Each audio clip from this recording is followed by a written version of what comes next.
Hey everyone, welcome to my channel. Today I am going to, no, let's start again. Hey guys, welcome to Learn English with Marissa, also known as Loom. I am coming to you today from my backyard in Cape Town, and Cape Town says hello, all its beauty. You can see it's super gorgeous here today. So I am really excited for this particular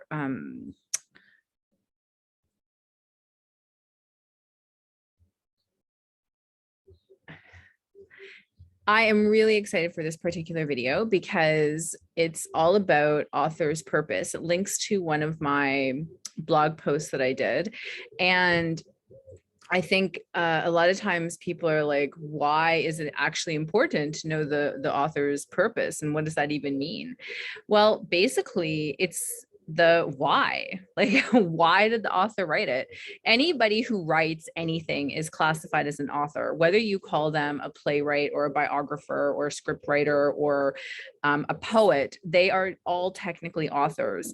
And authors write because they want someone to read what they've written. There are many genres out there, but the one thing that authors totally have in common is they want people to read what they wrote, right? That's what, I mean, why would you just write it for yourself? Unless, okay, you're writing it in a diary, right? Obviously, but then that's journaling, and journaling doesn't have really any rules and no one's going to read that. So I'm talking about anything that someone is actually going to read, okay?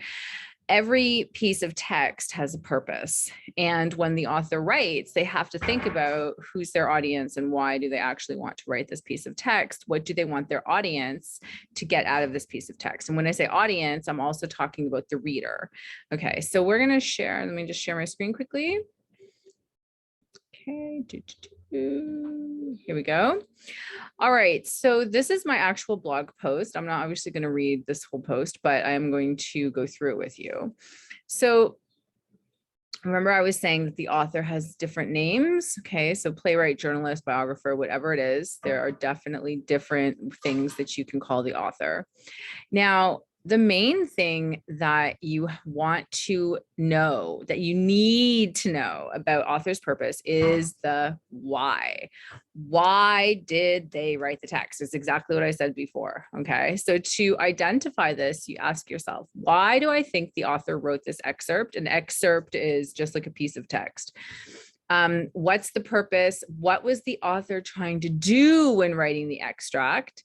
And how do you know the author's main purpose here is to describe or entertain or instruct, that sort of idea? Okay, so this is how it might look on a test. Okay, let's actually go back.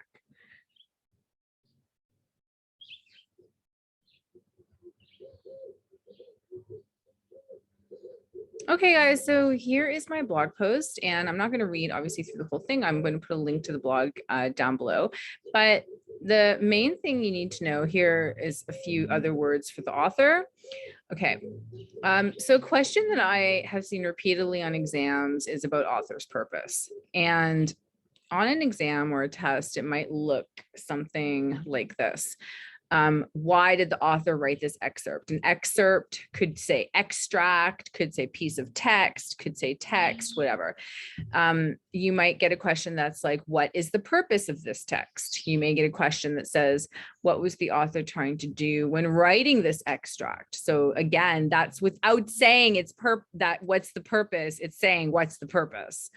How do you know the author's main purpose here is to describe or entertain or whatever purpose your teacher has asked you? Now, first things first, purpose equals why. Okay, you have to ask yourself, why did the author write this?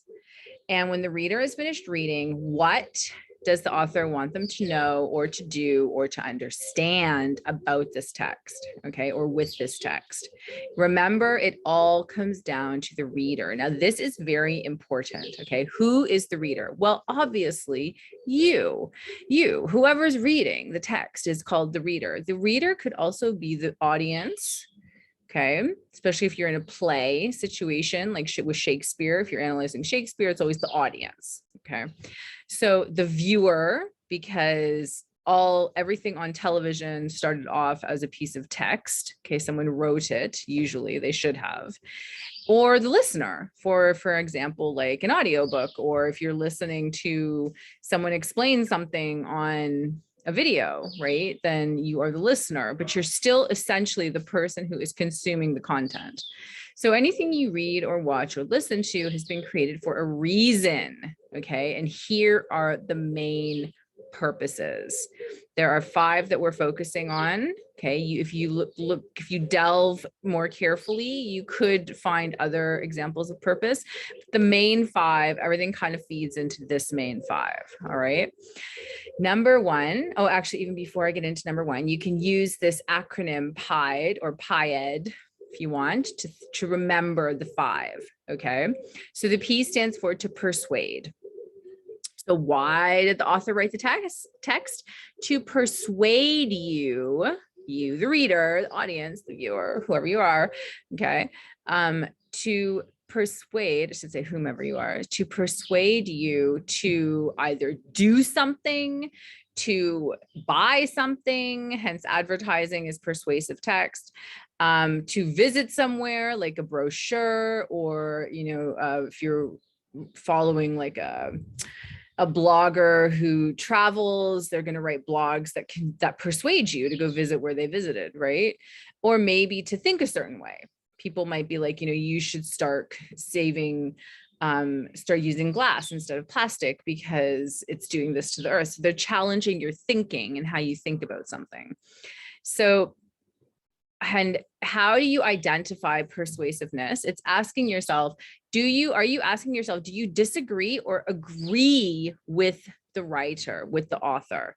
Okay. Are you starting to think, oh, I want to buy that. I want to go there. I want to do that. If you are thinking that way, that is persuasive. That is the author's purpose there, is to persuade. And you've nailed that on the head. The text has rhetorical questions, which are questions that don't require an answer, but you're kind of answering them as you read anyway. So that's also something to think about. That's a good way to identify persuasive text. Okay, so I've listed a whole bunch of examples here of persuasive text: advertisements, blurbs on the back of the book, letters, argument essays, or holiday brochures. Okay, lots of different things that anything that is trying to convince you of something. Okay, number 2, the I, to inform or give information about something, is another example of author's purpose. This is used to give the reader information about a topic that you are interested in, or if it's on an exam, not necessarily that you are interested in, but that someone could be interested in. So you have to remember, even if you maybe aren't interested in that topic, you have to think in terms of the author. Who is the author's ideal reader? Well, if it's a piece of text on dolphins, the author's ideal reader is someone who loves dolphins, right? Even though you may not love dolphins, that is still the ideal reader for that piece of text. And you have to try and recognize that. How do you identify it? You ask yourself, is it giving you information about a specific topic, such as dolphins, Costa Rica, Italian cars, roses? Is it mainly facts? Okay, so an information text very well might have some fun commentary by the author to make it interesting, but it's still focuses mainly on facts. It's there to give you information about a specific topic, hence to inform. Okay. And examples are biographies, autobiographies, magazine articles that talk about a specific animal or event, news articles, things like that. Okay. Also, I forgot to mention, it's unbiased. So normally the information text will not have a biased opinion. Biased is the opinion of the writer. Okay, so if the writer sits there and says, well, dolphins are the worst animals on earth, that's biased. They're not giving you facts, they're giving you their opinion of dolphins. So an information piece should essentially be unbiased, shouldn't be biased. All right, number 3, the first E, to entertain. This is all your stories. Okay, so why is it used? Because people like stories, both positive and negative. We like to read scary stories. We like to read adventures. We like to read fantasy, sci-fi. All of us, we all have our different favorite genre of story, right? But the same is consistent with all of those genres. The author's purpose is to entertain us, to make us scared, to create tension, to make us laugh, to make us get involved with the characters, to make us cry, right? That's all entertaining. How do you identify it? Well, does it have made up characters?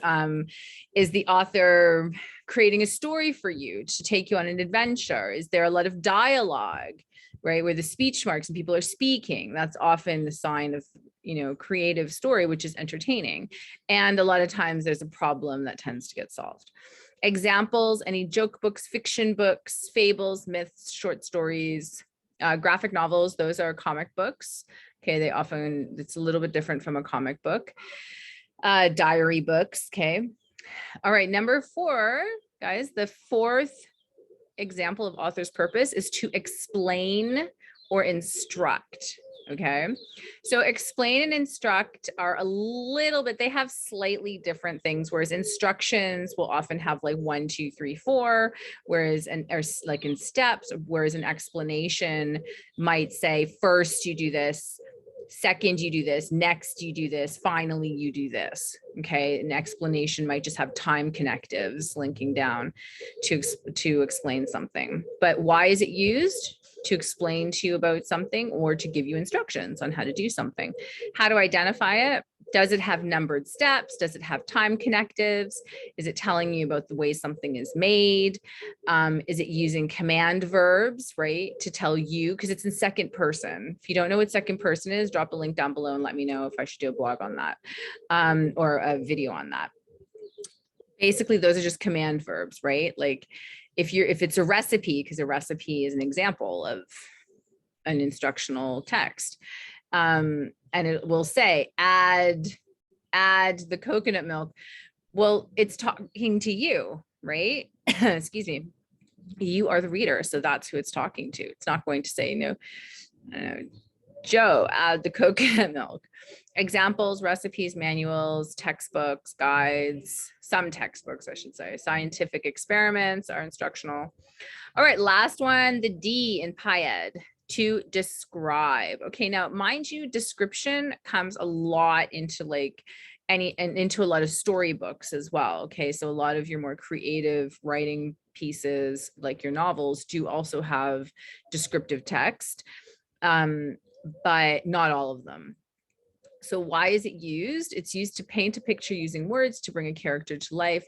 And you have to ask yourself, it's, descriptive language especially is used to draw the reader in, to immerse the reader in the story. So by using, and this is, well, say here, how do you identify it? You ask yourself, are any of the 5 senses being used? Because that's trying to get the reader, this is all about writer's effect, that's trying to get the reader to hear something, feel something, taste something, see something, touch something. So it brings the reader into the story like they're there.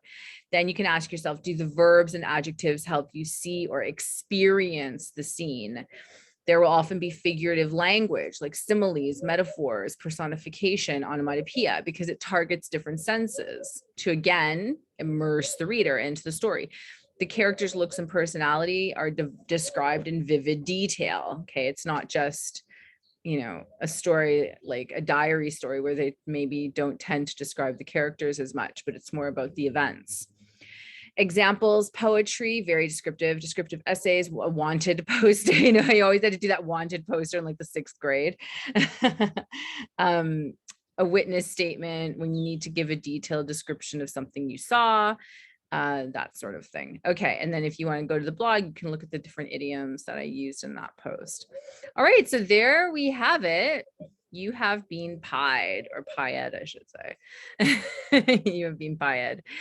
So that is the basic idea. Let me stop share here.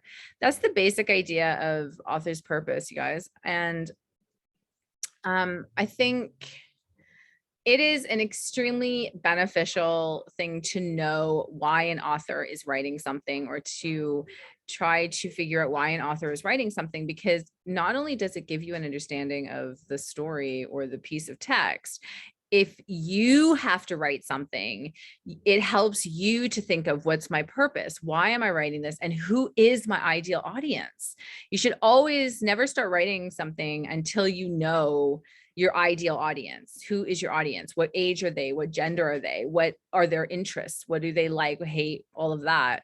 And that will guide you in understanding author's purpose as you go through your writing journey. All right, everyone, I am sending you so much love from Cape Town. Thank you so much for watching this video.